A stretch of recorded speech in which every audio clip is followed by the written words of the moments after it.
സ്വർണം വെള്ളി നിരക്കുകളിലേക്കും നമുക്ക് അല്പസമയത്തിനകം തിരിച്ചെത്താം. ഇപ്പോൾ NASA ISRO synthetic aperture radar നിസാറിന്റെ വിക്ഷേപണമാണ്. അല്പസമയത്തിനകം 5:40 അല്പസമയത്തിനകം 3, 2, 1, 0. All L40 engines generating nominal thrust.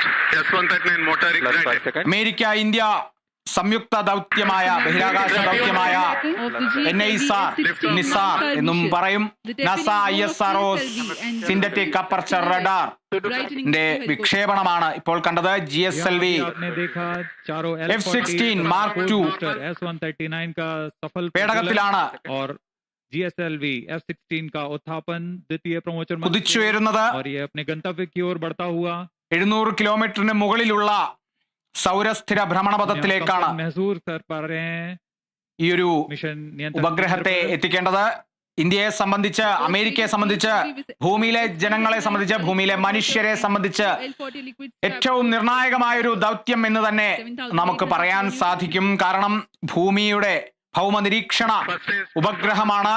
ഇതുവരെ ബഹിരാകാശത്തെത്തിയതിലും വെച്ച് ഏറ്റവും മികച്ച ഭൗമനിരീക്ഷണ ഉപഗ്രഹം എന്ന് തന്നെ നിസാറിനെ നമുക്ക് പറയാൻ സാധിക്കും. प्रथम चरण का कोर സംയുക്ത ദൗത്യം എന്നതിലുപരി प्रज्वलित रहेगा. ഇന്ത്യ അമേരിക്ക ബഹിരാകാശ ബന്ധം അത്രത്തോളം ദൃഢമായ ഒരു കാലം കൂടിയാണ്. അല്പനാൾ മുമ്പാണ് ഒരു സംയുക്ത ദൗത്യത്തിന്റെ ഭാഗമായി ആദ്യ ഇന്ത്യൻ ബഹിരാകാശ യാത്രികൻ അന്താരാഷ്ട്ര ബഹിരാകാശ നിലയത്തിലേക്ക് എത്തിയത്. ഇപ്പോൾ നാസയുടെയും ISROയുടെയും സംയുക്ത ബഹിരാകാശ ദൗത്യമായ നിസാർ കുതിച്ചുയരുന്നു. ആദ്യഘട്ടം വിജയകരമാണോ എന്നുള്ളത് അല്പസമയത്തിനുള്ളിൽ തന്നെ അറിയാം. ഗവേഷകർ ഉറ്റുനോക്കുകയാണ്. അതിന്റെ ഓരോ ഘട്ടമാണ് ഇപ്പോൾ ഉറ്റുനോക്കുന്നത്. എത്രത്തോളം വിജയകരമാകും എന്നുള്ളതാണ് അറിയേണ്ടത്. GSLV എന്ന പേടകത്തെ സംബന്ധിച്ച് വിജയ ശതമാനം വളരെയധികം കൂടുതലാണ്. ക്രയോജനിക് എഞ്ചിൻ ഉപയോഗിച്ച് കുതിച്ചു പൊങ്ങിയാണ് ഇപ്പോൾ ഈ ഒരു ഉപഗ്രഹം സൗരസ്ഥിര ഭ്രമണപഥത്തിലേക്ക് അടുക്കുന്നത്. 746 കിലോമീറ്റർ അകലെയാണ് ഈ ഒരു സൗരസ്ഥിര ഭ്രമണപഥം എന്നുള്ളത്. ആ ഒരു ഭ്രമണപഥത്തിലേക്ക് എത്തിക്കുക, അതിനുശേഷം 90 ദിവസത്തെ കമ്മീഷനിങ് ശേഷമാണ് അതിന്റെ ആദ്യ ഘട്ടം, അല്ലെങ്കിൽ ബഹിരാകാശത്തെത്തിയ ശേഷമുള്ള അതിന്റെ ആദ്യ ഘട്ടം, അതിന്റെ ആ ഒരു കുട വിരിക്കുന്ന ആ ഒരു കാഴ്ചയടക്കം നമുക്ക് 90 ദിവസത്തിന് ശേഷമേ നമുക്ക് കാണാൻ സാധിക്കൂ. കാരണം ഈ ഒരു റഡാർ സംവിധാനം പ്രവർത്തിക്കുന്നത് ഇത്തരത്തിൽ സിഗ്നലുകൾ വിട്ട് സന്ദേശങ്ങൾ നൽകി, അത്തരത്തിലാണ്. ഈ സന്ദേശങ്ങൾ മനുഷ്യർക്ക് എത്രത്തോളം ഗുണകരമാകും എന്നുള്ളത് നമുക്ക് ഭാവിയിൽ കൃത്യമായി അറിയാൻ സാധിക്കും. ഇന്നിപ്പോൾ ഈ ഒരു ഉരുൾപൊട്ടൽ നടന്ന്, വയനാട് മുണ്ടക്കൈ ചുരൽമല ഉരുൾപൊട്ടൽ നടന്ന് 1 കൊല്ലം തികയുമ്പോൾ ഇത്തരത്തിലൊരു ദൗത്യം വിക്ഷേപിച്ചു എന്നുള്ളത് തികച്ചും യാദൃശ്ചികമാണ്. കാരണം ഈ ഒരു ദൗത്യത്തെ സംബന്ധിച്ച് കാലാവസ്ഥ നിരീക്ഷണം, മണ്ണിന്റെ വ്യത്യാസങ്ങൾ, മഞ്ഞുപാളികളിലെ വ്യത്യാസം, മഞ്ഞുവീഴ്ച, ഹിമാനികളുടെ വീഴ്ച, ഗ്ലേഷ്യർ, അത്തരത്തിലുള്ള കാര്യങ്ങളെക്കുറിച്ച് കൃത്യമായി പഠിക്കാനും കൂടുതൽ സമഗ്രമായി പഠിക്കാനും വ്യക്തവും സ്പഷ്ടവുമായി പഠിക്കാനും സാധിക്കുന്ന, അല്ലെങ്കിൽ അത്തരത്തിലുള്ള വിവരങ്ങൾ ഭൂമിയിലേക്ക് എത്തിക്കുന്ന ഒരു ഉപഗ്രഹം കൂടിയാണ്. ആദ്യഘട്ടം വിജയത്തിലേക്ക് കടക്കുന്നു.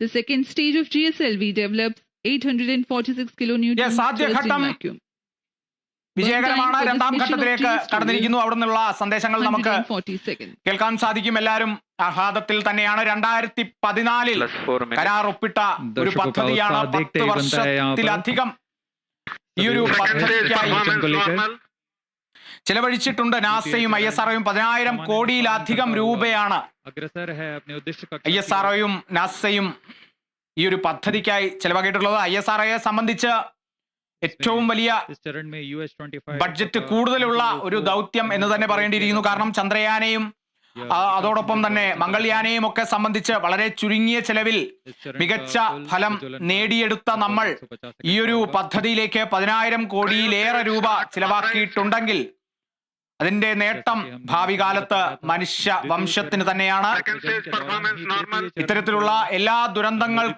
എല്ലാ ദുരന്തങ്ങളെയും നേരത്തെ കാലേ കൂട്ടി അറിയാൻ സാധിക്കുന്ന തരത്തിൽ നിരീക്ഷണം നടത്താൻ സാധിക്കുന്ന ഒരു ഉപഗ്രഹമാണ് ഇപ്പോൾ വിക്ഷേപിച്ചിരിക്കുന്നത്. GSLV F-16 Mark II പേടകത്തിലാണ് NASA ISRO synthetic aperture radar पूर्व प्रदर्शन के पश्चात അഥവാ നിസാർ ഉപഗ്രഹം है और तृतीय तथा ബഹിരാകാശത്തേക്ക് അടുത്തുകൊണ്ടിരിക്കുന്ന ദൃശ്യങ്ങളിൽ കാണാം. हो चुका है SRO ചെയർമാൻ जटिल चरण വി നാരായണന്റെ ദൃശ്യങ്ങൾ കാണാം. രണ്ടാം ഘട്ടവും വിജയിച്ചു. ആഹ്ലാദ പ്രകടനമാണ് ISRO ശ്രീഹരിക്കോട്ടയിൽ. उपग्रह को उद्दिष्ट कक्षा की ओर ले രണ്ടാം പാഡിൽ നിന്നാണ് ഈ ഒരു വിക്ഷേപണം നടന്നത്. ഇതിന്റെ ദൃശ്യങ്ങളാണ് നമുക്ക് കാണുന്നത്. ഓരോ ഘട്ടം ഘട്ടമായി വിഭജിക്കുന്ന ദൃശ്യങ്ങളാണ് കണ്ടുകൊണ്ടിരിക്കുന്നത്. ഏറ്റവും മികച്ച ഭൗമനിരീക്ഷണ ഉപഗ്രഹം എന്ന് തന്നെ നിസാറിനെ പറയേണ്ടിയിരിക്കുന്നു. കാരണം രാത്രിയെന്നില്ല പകലെന്നില്ല, അത്രയും മികച്ച വിവരങ്ങൾ, ദൃശ്യങ്ങൾ ഒക്കെ തന്നെയാണ് ഇനി ഭൂമിക്ക് ഇതിന്റെ പ്രവർത്തനം ആരംഭിച്ചതിന് ശേഷം ലഭിക്കാനിരിക്കുന്നത്. കാരണം പലതരത്തിലുള്ള ഭൗമനിരീക്ഷണ ഉപഗ്രഹങ്ങൾ ഉണ്ട്. അതിൽ നിന്നുമൊക്കെ തന്നെയാണ് നമ്മൾ വിവരങ്ങളൊക്കെ തന്നെ ഈ കാലയളവിലെല്ലാം നമ്മൾ ശേഖരിച്ചുകൊണ്ടിരുന്നത്. എന്നാൽ അതിനൊക്കെ ചില ഡ്രോബാക്സ് ഉണ്ടായിരുന്നു. അല്ലെങ്കിൽ ചില സമയങ്ങളിൽ കൃത്യമായ ദൃശ്യങ്ങൾ നമുക്ക് ലഭിക്കാത്ത സാഹചര്യങ്ങൾ ഉണ്ടായിരുന്നു. മഴക്കാർ നിറഞ്ഞു നിൽക്കുന്ന സമയത്ത് പല ദൃശ്യങ്ങളും जारी रहेगा.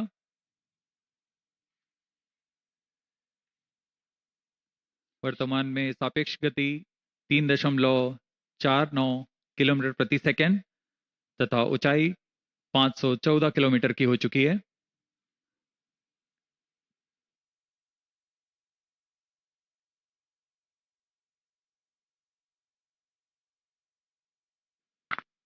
Cryo stage performance normal. Altitude of 528 kilometers. Shar and Trivandrum stations continue to extend tracking and telemetry support. When the cryo stage had commenced action, the instantaneous relative velocity was 3.5 kilometers per second. Plus By the 7 end minutes. of thrust upratement, it becomes 4.5 kilometers per second. For the next 400 seconds that follow, there is a significant addition in the relative velocity of up to 7.5 kilometers per second.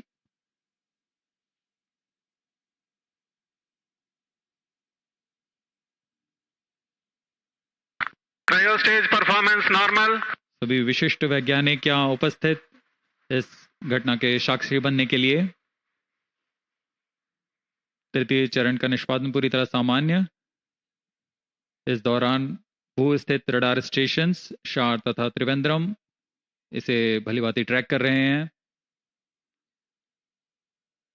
The altitude gained during thrust upratement is about 400 kilometers in cryostage operational regime.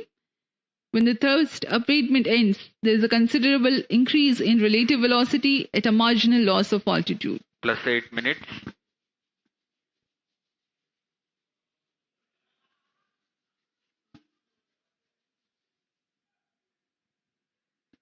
तृतीय चरण की यात्रा लगभग 850 seconds तक जारी रहेगी. इस दौरान आपको उपग्रह के बारे में कुछ जानकारियां उपलब्ध करा सकते हैं.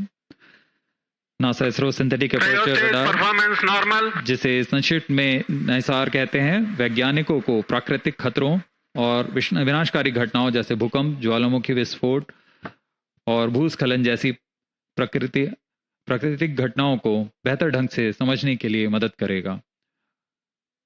उपग्रह की बादलों को भेदने की क्षमता के कारण यह तूफान और बाढ़ जैसी मौसमी आपदाओं के दौरान त्वरित